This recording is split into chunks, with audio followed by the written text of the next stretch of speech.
বিধান হেলাই খেলাই কাটানো যাবে না, যাবে বলেন? আল্লাহ তাআলা বলছেন ইয়া আইয়ুহাল্লাযীনা আমানু কুতিবা আলাইকুমুস সিয়াম, ও ঈমানদারেরা তোমাদের উপর রোজা ফরজ করা হয়েছে, কামা কুতিবা আলাল্লাযীনা মিন ক্বাবলিকুম, যেমনি ভাবে ফরজ করা হয়েছিল তোমাদের পূর্বকার উম্মতদের উপর, তোমাদের পূর্বকার নবীদের উপর। আমাদের পূর্বে যারা ছিল তাদের উপরও রোজা ফরজ ছিল। এই আয়াতের মধ্যে একটা কথা সুস্পষ্ট আল্লাহ তাআলা ঘোষণা করে দিয়েছেন যে শুধু রোজা তোমাদের উপর ফরজ করা হয় নাই, বরং তোমাদের পূর্বে যারা ছিল তাদের উপরও ফরজ করা হয়েছিল। এর দ্বারা কি বোঝা যায়? যে আল্লাহ তাআলা আমাদেরকে একটু সাহস দিতেছেন। কি দিতেছেন? সাহস দিতেছেন যে তোমরা ভয় পাইও না, কারণ এই রোজা তো তোমাদের পূর্বে যারা ছিল তারাও করেছে, ভয়ের কিছু নেই। একটা কষ্টের জিনিস যদি অনেকে মিলে করা হয় তাহলে কিন্তু এটা কষ্ট মনে হয় না। আর যখন কারো উপরে একজনের উপর ওই বোঝাটা চাপিয়ে দেওয়া হয়, বাবা আমাকে এই কাজ করতেই হবে, তখন তার জন্য কিন্তু কষ্ট মনে হয়। কি মনে হয়? কষ্ট মনে হয়। তো যখন সকলে মিলে করে তখন মনে হয় তারা করতেছে আমিও করি, কোনো ব্যাপার না। কি না? ব্যাপার না। এই জন্য আল্লাহ তাআলা রোজা রাখার জন্য উৎসাহ দিয়েছেন। আল্লাহ তাআলা বলছেন যে এটা শুধু তোমাদের উপর ফরজ করা হয় নাই, বরং তোমাদের পূর্বে যারা ছিল তাদের উপর রোজা ফরজ ছিল। হযরত আদম আলাইহিস সালাতু ওয়াস সালাম প্রত্যেক মাসে 3টি করে রোজা রাখতেন, এই আইয়ামে 20 যেটা বললাম। দাউদ আলাইহিস সালাতু ওয়াস সালাম তো বছরে একদিন রোজা রাখতেন, একদিন রোজা রাখতেন। এরকম নূহ আলাইহিস সালাতু ওয়াস সালাম শাওয়াল মাসের 1 আর হলো ঈদের দিন, এগুলো বাদ দিয়ে পুরো বছরে রোজা রাখতেন। সুবহানাল্লাহ। এমনি ভাবে মুসা আলাইহিস সালাতু ওয়াস সালাম রোজা রাখছেন, ঈসা আলাইহিস সালাতু ওয়াস সালাম রোজা রাখছেন, ইব্রাহিম আলাইহিস সালাতু ওয়াস সালাম রোজা রাখছেন, আমরাও রোজা রাখতেছি, আমাদের নবীও রোজা রাখছেন। সুবহানাল্লাহ বলেন। আল্লাহ তাআলা আরো সাহস দিয়েছেন। খেয়াল করেন, আল্লাহ তাআলা এরপরে বলতেছেন আইয়ামাম মাদুদাত। আল্লাহ বলছেন ও আমার বান্দারা, তোমরা ভয় পেও না, ঘাবড়ায় গিও না, রোজাকে কষ্ট মনে করিও না। আইয়ামাম মাদুদাত, আমি তোমাদের উপর রোজা ফরজ করেছি মাত্র কয়েকদিন। মাত্র কয়েকদিন। আইয়ামাম মাদুদাত, মাত্র কয়েকদিন তোমাদের উপর রোজা ফরজ করেছি। 12টি মাসের মধ্যে মাত্র 1টি মাস তোমাদের উপর রোজা ফরজ করেছি, যেগুলো দেখতে দেখতে শেষ হয়ে যায়, গুনতে গুনতে শেষ হয়ে যায়। আল্লাহ রাব্বুল আলামিন আরো সহজ করে দিয়েছেন। এরপরে আল্লাহ বলেন ফামান কানা মিনকুম মারিদান আও আলা সাফারিন ফাইদ্দাতুম মিন আইয়ামিন উখার। আল্লাহ বলছেন তোমাদের মাঝে কেউ যদি অসুস্থ থাকে, ফামান কানা মিনকুম মারিদান, তোমাদের মাঝে কেউ যদি অসুস্থ হয়ে যায়, আও আলা সাফার, অথবা মুসাফির সফরে থাকে, ফাইদ্দাতুম মিন আইয়ামিন উখার, তাহলে সে রমজানের রোজা ছেড়ে দিয়ে অন্য সময় এই রোজাগুলো কাজা আদায় করে দিতে পারবে। সুবহানাল্লাহ। এটা একটা আল্লাহ সুযোগ দিয়েছে যে আমরা অসুস্থ, রাখতে পারতেছি না, নাকি? কেমন অসুস্থ করছে? হুজুর আমার পেটে গ্যাস। পেটে কি? এই জন্য রোজা ছাড়ছে। আল্লাহ তো কইছে তোমাদের মাঝে কেউ যদি অসুস্থ থাকে তাহলে রোজা ছাড়তে পারবা। এর ভাই এটা তো রোগ হলো, অথবা এমন রোগের কথা বলতেছেন যেটা দুনিয়ার কেউ জানে না, যেটা ডাক্তারের চেকআপও ধরবো না। আপনার অন্তরের রোগ। কিসের রোগ? অন্তরের রোগ। কোন দিনদার পরেশগার ডাক্তার যদি বলে যে আপনি এমন অসুস্থ হয়েছেন যে রোজা রাখলে আপনি মারা যাবেন অথবা আপনার বড় ধরনের সমস্যা হবে, তাহলে আপনি রোজা ছাড়তে পারবেন, তাও পরে কাজা করে দিতে হবে। তাও পরে কি করে দিতে হবে? কাজা করে দিতে হবে। এখন বড় ডাক্তার হলো আমার নফস। বড় ডাক্তার কি? আমার নফস। ডাক্তার হয়তো বা আমার অভিনয় দেখে বলেই ফেলাইবে, কিন্তু আমি তো জানি যে আমি বাস্তবে রোজা রাখতে পারবো কি না, এতটুকু তো জানি। এই জন্য নিজের ইস্তাফতি কালবাকা, নিজের অন্তরকে নিজে জিজ্ঞাসা করি যে আসলে কি আমি অসুস্থ, না এটা একটা বাহানা, তাও বাহানা চলতেছে। তো আল্লাহ তাআলা সুযোগ দিয়েছে, যারা সত্যিকারই অসুস্থ তাদেরকে আল্লাহ তাআলা সুযোগ করে দিয়েছে যে তোমরা যদি অসুস্থ হয়ে থাকো সত্যি সত্যি, তাহলে রোজা রেখেও না, রোজা ছাড়ো, যখন সুস্থ হবা তখন কাজা করে দিও। অথবা সফরে, সফর তো অনেক কষ্ট, সফরে আসো, রোজা করতে পারতেছো না, আল্লাহ বলছেন যে তোমাকে সময় দিলাম, তুমি রোজা ছেড়ে দাও, পরবর্তীতে যখন আবার মুকিম হবা, নিজের স্থানে চলে আসবা, তখন তুমি কাজা করে দিও। কি করে দিও? আল্লাহ তাআলা আরো সহজ করে দিয়েছে। এরপরে দেখেন আল্লাহ তাআলা আরো সহজ। আল্লাহ তাআলা বলছেন ওয়ালাল্লাযীনা ইয়াতিকুনাহু ফিদিয়াতুন তুআমু মিসকিন।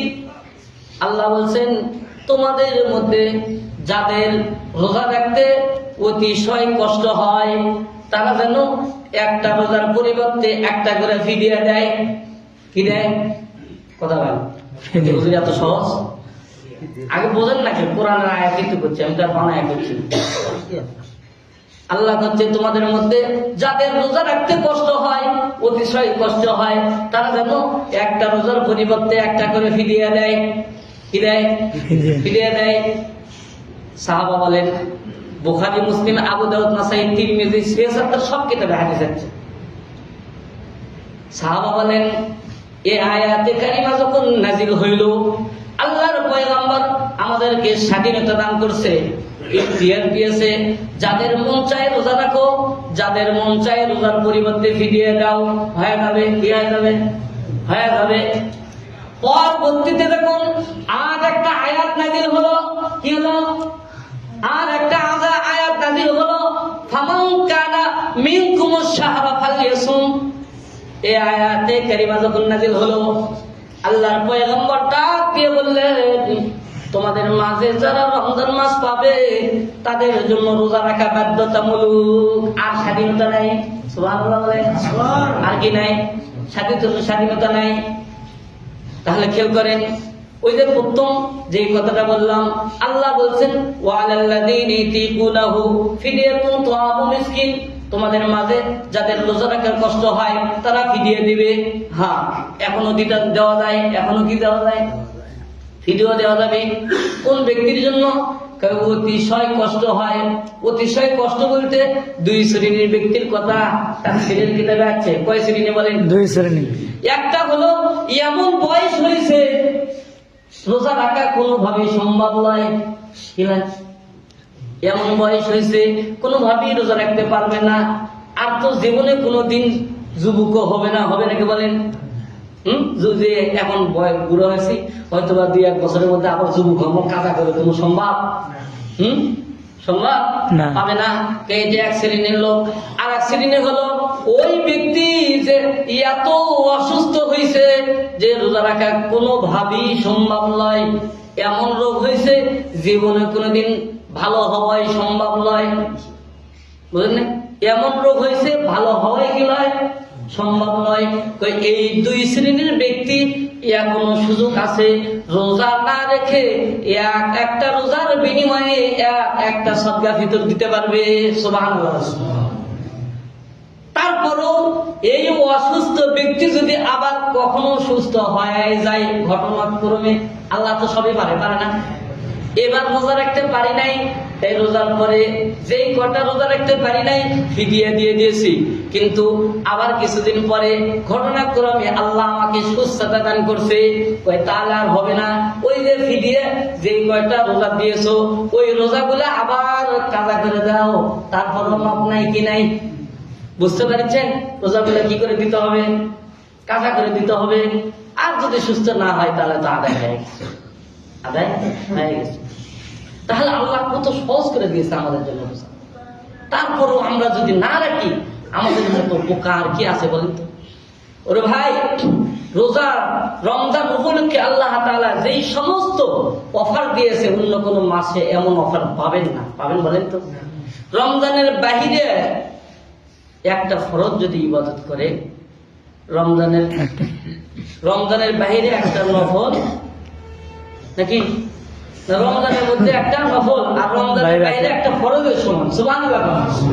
আর রমজানের মধ্যে একটা ফরজ, রমজানের বাইরে 70টা ফরজের সমান। সুবহানাল্লাহ। এমন অফার কি অন্য মাসে আছে বলেন তো? এমন অফার অন্য মাসে নেই।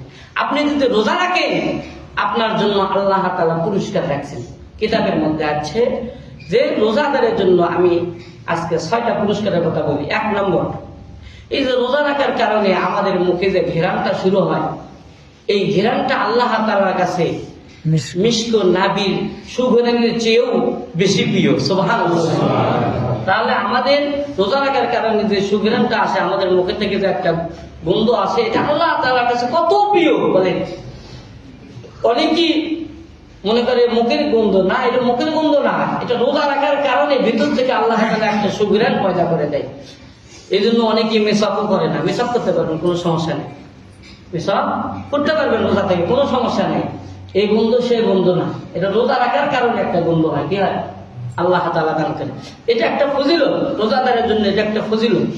2 নম্বর হলো, যারা রোজা রাখবে তাদের জন্য আল্লাহ তাআলার যত মাখলুক আছে, যত মাখলুক আছে, ছোট কোন বড় কোন, ফেরেশতা কোন আর হলো ওই যে পিঁপড়ে কোন, সব মাখলুকই আল্লাহ তাআলার কাছে রোজাদারের ক্ষমার জন্য দোয়া করতে থাকে। সুবহানাল্লাহ। 3 নম্বর, আল্লাহ তাআলা রোজাদারের জন্য প্রত্যেকদিন জান্নাত সুসজ্জিত করে। সুবহানাল্লাহ বলেন। আল্লাহ তাআলার পক্ষ থেকে ফেরেশতাদেরকে ডাক দিয়ে বলা হয়, ও ফেরেশতারা, ইজজাদু তিবান ইজজাদু হুসনান লিআউলিয়াই। ও ফেরেশতারা, আমার বন্ধুদের জন্য, আমার প্রিয় বান্দাদের জন্য তোমরা জান্নাত প্রত্যেকদিন সুসজ্জিত করো, প্রত্যেকদিন সাজাও, সুঘ্রাণ বাড়ায় দাও, জান্নাতের দরজাগুলো খুলিয়ে দাও। সুবহানাল্লাহ। রোজাদারের জন্য জান্নাত খুলে রাখে, রোজাদারের জন্য জান্নাত প্রত্যেকদিন আল্লাহ তাআলা সুসজ্জিত করতে থাকে। সুবহানাল্লাহ। আর কি চাই? আরো কিছু চাই? 4 নম্বর, রোজাদারের সম্মানে আল্লাহ তাআলা শয়তানকে বেঁধে রাখে রমজান মাসে। সুবহানাল্লাহ বলেন। কার সম্মানে? বলেন রোজাদারের সম্মানে শয়তানকে বেঁধে রাখে।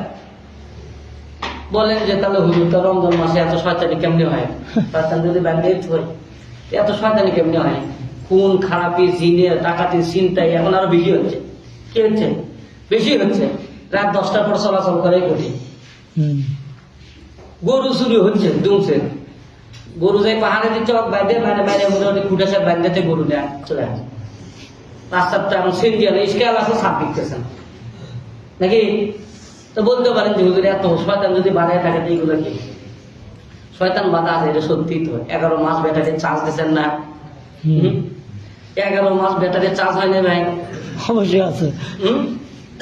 ধরেন হলো অনেক রাস্তা আছে না এরকম উঠছে, উপরে যখন কষ্ট করে উঠছেন, ব্রিজের উপরে যখন উঠছেন, কিছু ঢালু থাকে নিচের দিকে, এখন ব্রেক ছেড়ে দিয়ে যদি আপনি পিডেল নাও করেন তাও কিন্তু গাড়ি চলতে থাকে। এরকম 11 মাস যে আমরা যেগুলো করছি আকাম কাম, ওই 1 মাসে কি ওই অভ্যেস ছাড়া যায়? যতই শয়তান বেঁধে দেয়, ওই 1 মাসে ওই যে ব্যাটারি নকশা শয়তান তো আসেই, ব্যাটারির তো চাপ আছে, ওটা দিয়ে চলতেছে, ওটা দিয়ে কি চলতেছে।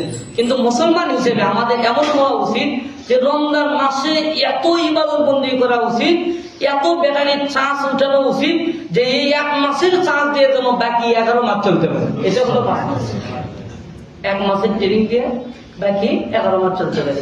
11 মাস বেরি খাচ্ছেন, সিগারেট খাচ্ছেন, এই মাসে কমে যায়নি ভাই? মেলা কমছে, কমে যায় নাই? মেলা কমছে। আপনি যদি এখন মনে করেন এই মাসে কমাচ্ছে, এরপর থেকে এইভাবে কমতেই থাকবে ইনশাআল্লাহ, ব্যাপার না, কি না? ব্যাপার না। এই মাসে ট্রেনিং দেন, এই যে দিচ্ছেন, কমাচ্ছেন, এটা কমাতেই থাকেন, আর বাড়ায় না। কিন্তু যে পুরো দিন খান নাই, ইফতারির সময় ইফতারি বেরিয়ে বেশি খান, সেহরি খায় উঠে, সাহারি খাওয়া শেষ করছে, হুজুর তো এখন আজান দিবে, আর হলো 5 মিনিট, এরা সেহরি খায়। ঠিক। এটা কোন খাবারের ভাই? পুরো দিন যদি না খায় থাকে পারেন, ওই সময় থাকে ব্যাপার না, কোনো ব্যাপার না। সাহস হলো বড় জিনিস, কোনো ব্যাপার না। এই যে এখন কমাইতেছেন, এভাবে কমাতে থাকেন। আল্লাহ তাআলা বেরিখুন ভাইদেরকে কমানোর তৌফিক দান করুন। সকলে বলেন আমিন। যারা খাবে মনে হয় বেজার হবে নাকি? তাহলে 4 নম্বর কি করলাম? শয়তান বেঁধে থাকে, আল্লাহ তাআলা বাঁধিয়ে রাখছে। 5 নম্বর কেউ করেন, প্রত্যেক দিন রাত্রি একজন ফেরেশতা ঘোষণা দেয়, ইয়া বাগিয়াল খাইরি আকবিল, ইয়া বাগিয়াশ শাররি আকসির। আল্লাহ তাআলার পক্ষ থেকে ফেরেশতা ঘোষণা দেয়, যারা ভালো কাজ করতেছো তারা বাড়াইয়া দাও, আরো বেশি বেশি করো, সুবহানাল্লাহ। আর যারা এখনো পাপ করতেছো, অন্যায় করতেছো, আকসির, বিরত হও, এখনো সময় আছে, বন্ধ করো। 6 নম্বর পুরস্কার রোজাদারের।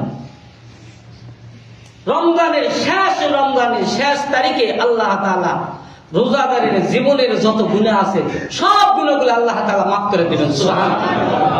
আরো পুরস্কার আছে, আজকে আর বলবো না, আরো পুরস্কার আছে। এটা হলো রোজাদারের। এই জন্য রোজা করে রাখেন।